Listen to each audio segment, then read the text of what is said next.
Hello दोस्तों, स्वागत है आपका आपके अपने YouTube channel MB defence academy पे। मैं मोहित वासवान स्वागत करता हूं आपका डेली करंट अफेयर की सीरीज़ में। ये जो करंट अफेयर प्रोग्राम है ये सभी वनडे एग्ज़ाम के लिए like SSC, railway, police, air force, navy, TET आदि जैसे सभी एग्ज़ाम के लिए वेरी यूज़फुल है।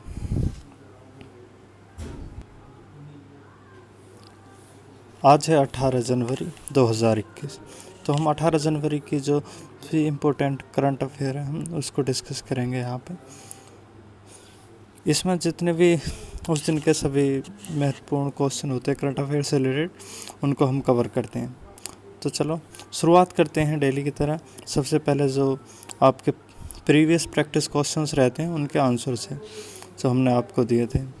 आपने भी कमेंट बॉक्स में इनके सही जवाब दिए हैं।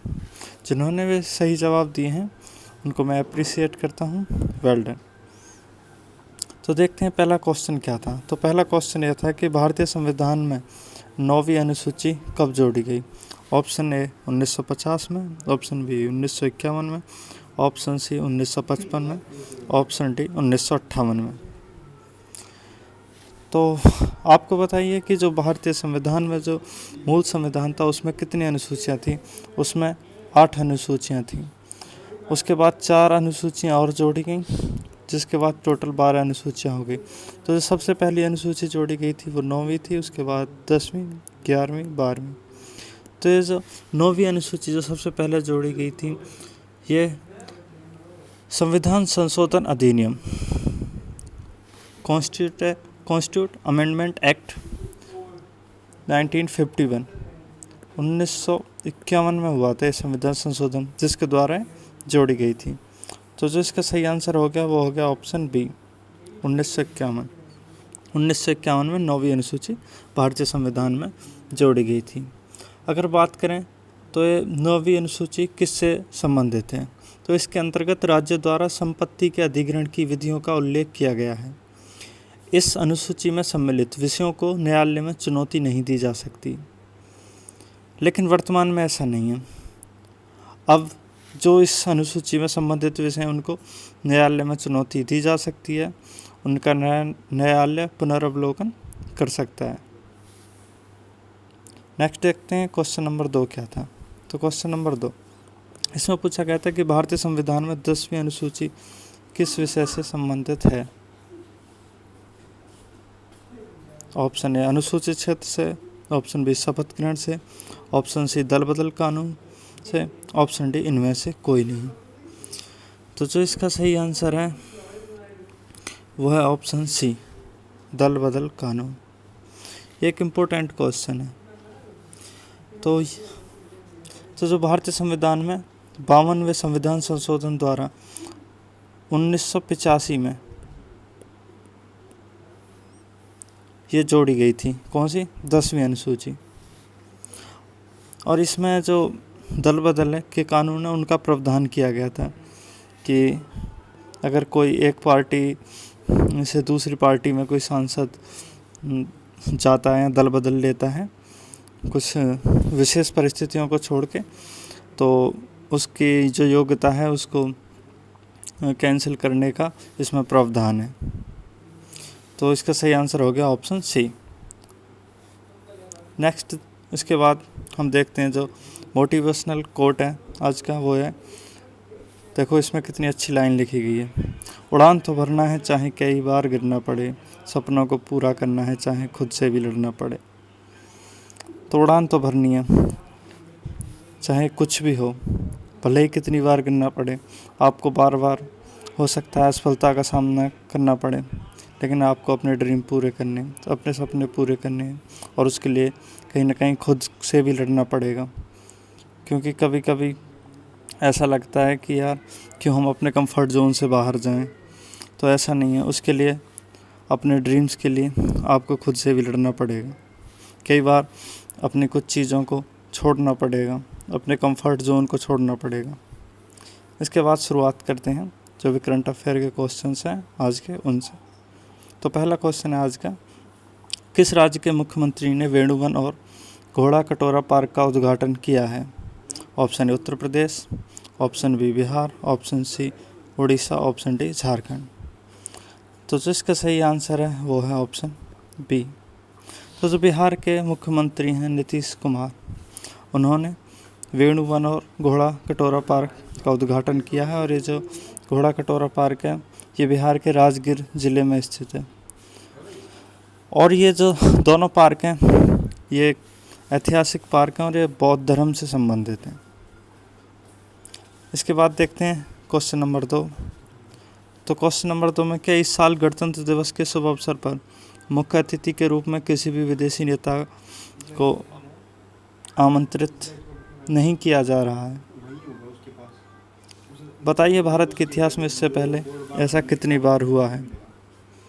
ऑप्शन ए 1 बार, ऑप्शन बी 2 बार, ऑप्शन सी 3 बार, ऑप्शन डी 4 बार। तो जो इसका सही आंसर है वो है ऑप्शन सी 3 बार।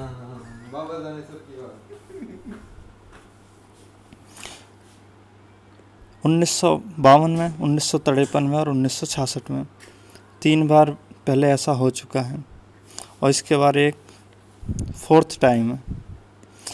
1966 में क्या हुआ था कि इससे पहले 1965 में भारत पाकिस्तान युद्ध हुआ था। तो इसके समझौते के लिए जो भारत के प्रधानमंत्री थे लाल बहादुर शास्त्री, तो वो ताशकंद गए हुए थे उसमें समझौते के लिए, तो उनकी मृत्यु हो गई थी। तो उसकी वजह से किसी भी विदेशी अतिथि को गणतंत्र दिवस के अवसर पर नहीं बुलाया गया था। और गणतंत्र दिवस जो वो आने वाला भी है 26 जनवरी, तो इसीलिए न्यूज़ में है। क्वेश्चन नंबर 3 देखते हैं। हाल ही में chief of army staff commendation से किसे सम्मानित किया गया? Option A Amrish Tripathi, option B Amrish Kumar Chaudhary, option C major Satish Sinha, option D general Avgendra Singhania. तो जो इसका सही आंसर है वो है ऑप्शन बी अमरीश कुमार चौधरी। अमरीश कुमार चौधरी को chief of army staff commendation, जो कि एक भारतीय सेना का प्रेस्टिजियस या प्रतिष्ठित सम्मान है, पदक है, पदक नहीं बोलेंगे हम इसको, सम्मान ही बोलेंगे, प्रेस्टिजियस अवार्ड, ये अमरीश कुमार चौधरी को दिया जा रहा है। अमरीश कुमार चौधरी इंडियन रेलवे में एज ए चीफ कंट्रोलर काम करते हैं। तो जो इस कोविड-19 के इस पेंडेमिक में इन्होंने आउट ऑफ द वे जाके इंडियन आर्मी की हेल्प की है, इंडियन आर्मी के जो सोल्जर्स हैं उनकी हेल्प की है। तो इसकी वजह से इनको ये chief of army staff commendation दिया जा रहा है। इसके बाद देखते हैं क्वेश्चन नंबर 4। क्वेश्चन नंबर 4 क्या है? हाल ही में किस राज्य ने पक्षियों को बचाने के लिए करुणा अभियान चलाया है? Option A Rajasthan, option B Gujarat, option C Maharashtra, option D इनमें से कोई नहीं। तो ये इसका जो सही आंसर है वो ऑप्शन बी गुजरात। तो गुजरात सरकार द्वारा एक करुणा अभियान चलाया गया है और मकर संक्रांति के अवसर पे जो पतंग उड़ाते हैं लोग, तो पतंग का जो धागा होता है जिसे मांझा भी बोलते हैं, तो उससे कई बार क्या है कि जो पक्षी हैं वो घायल हो जाते हैं, तो जिसकी वजह से करुणा अभियान चलाया जाता है। इसमें घायल पक्षियों की हेल्प की जाती है, तो उनका इलाज किया जाता है। तो इसका एक और बात है कि जो गुजरात में इस मकर संक्रांति का जो त्यौहार है इसको उत्तर नारायण के नाम से जानते हैं। इसके बाद नेक्स्ट क्वेश्चन नंबर 5 देखते हैं। क्वेश्चन नंबर 5 में क्या है? हाल ही में मकर विलुक वार्षिक त्यौहार किस राज्य में मनाया गया? ऑप्शन ए त्रिपुरा में, ऑप्शन बी उड़ीसा में, ऑप्शन सी आंध्र प्रदेश में, ऑप्शन डी केरल में। तो जो इसका सही आंसर है वो है ऑप्शन डी केरल में। तो मकर विलुक वार्षिक त्यौहार केरल में मनाया जाता है और जो केरल की राजधानी है वो कौन सी है? तिरुवनंतपुरम। और इसमें एक तिरंगा पहल भी शुरू की थी केरल सरकार ने। इस तिरंगा पहल में क्या था कि इसमें ये जो कोरोना की स्क्रीनिंग है, कोविड-19 के screening test, rapid screening test के लिए ये पहल शुरू की गई थी, तिरंगा पहल। क्वेश्चन नंबर 6, हाल ही में पेप्सिको ने कब तक शुद्ध शून्य उत्सर्जन का लक्ष्य निर्धारित किया है? Option A 2035, option B 2040, option C 2030, option D इनमें से कोई नहीं। तो जो इसका सही आंसर है वो है ऑप्शन बी। ये जो पेप्सिको कंपनी है इसने 2040 तक शुद्ध शून्य प्योर जीरो एमिशन का टारगेट रखा है। अब बात करें पेप्सिको की, तो पेप्सिको अमेरिका की एक एमएनसी है। एमएनसी मतलब मल्टीनेशनल कंपनी, और इसका जो हेडक्वार्टर है वो न्यूयॉर्क में है। और ये जो खाद्य पदार्थ हैं उनसे रिलेटेड प्रोडक्ट्स का प्रोडक्शन करती है। अच्छा, आपको एक और इससे इंटरेस्टिंग बात मैं बताता हूँ पेप्सिको कंपनी से, जो इस क्वेश्चन से अलग है, कि इस पेप्सिको कंपनी ने एक बार क्या कि गुजरात के किसानों पे, जो आलू उगाते हैं उन किसानों पे केस कर दिया था। किस वजह से? क्योंकि इसका कहना था कि जो गुजरात के किसान हैं उन्होंने चोरी से जो इसके आलू की एक बीज की वैरायटी को मतलब बोया अपने खेतों में, जिसका पेटेंट पेप्सिको कंपनी के पास था। तो उस वजह से पेप्सिको कंपनी ने गुजरात के किसानों पर नया कोर्ट में केस कर दिया था। क्वेश्चन नंबर 7 में क्या हाल ही में किस देश ने UNHRC की अध्यक्षता प्राप्त की है? UNHRC United Nation Human Right Commission, इसकी अध्यक्षता प्राप्त की है। तो option A Bahrain, option B Uzbekistan, option C Fiji, option D इनमें से कोई नहीं। तो इसका सही आंसर है ऑप्शन सी फिजी। तो फिजी ने UNHRC की जो अध्यक्षता प्राप्त की है। अगर बात करें UNHRC की, तो एक यूनाइटेड नेशन के अंडर ही ये संस्था काम करती है, और इसका गठन 1946-47 में एक सामाजिक संस्था के तौर पे किया गया था, और इसका हेडक्वार्टर जेनेवा में है। जेनेवा कहाँ पे है? ये स्विट्ज़रलैंड में स्थित है। नेक्स्ट क्वेश्चन देखते हैं। क्वेश्चन नंबर 8 क्या है? हाल ही में सक्रेन का पारंपरिक त्यौहार कहाँ मनाया गया है? ऑप्शन ए हैदराबाद में, ऑप्शन बी ढाका में, ऑप्शन सी काठमांडू में, ऑप्शन डी इनमें से कोई नहीं। तो जो इसका सही आंसर है वो है ऑप्शन बी ढाका। तो ये सक्रेन नाम का एक जो पारंपरिक त्यौहार है ढाका में मनाया जाता है। और ढाका क्या है? ढाका बांग्लादेश की राजधानी है। ये बांग्लादेश जो हमारा एक पड़ोसी राज्य है, और बांग्लादेश के साथ भारत सबसे लंबी सीमा साझा करता है। उसके बाद क्वेश्चन नंबर 9 और 10 जो आपके लिए कल के लिए प्रैक्टिस क्वेश्चन रहने वाले हैं। मैंने कल जो लास्ट वाली वीडियो थी उसमें बताया था आपको कि कल के जो क्वेश्चन रहेंगे वो देशी रियासतों के भारत में विलय से संबंधित रहेंगे, तो उसी से दोनों क्वेश्चन संबंधित है। आई होप आपने रिवीजन किया होगा उस टॉपिक का।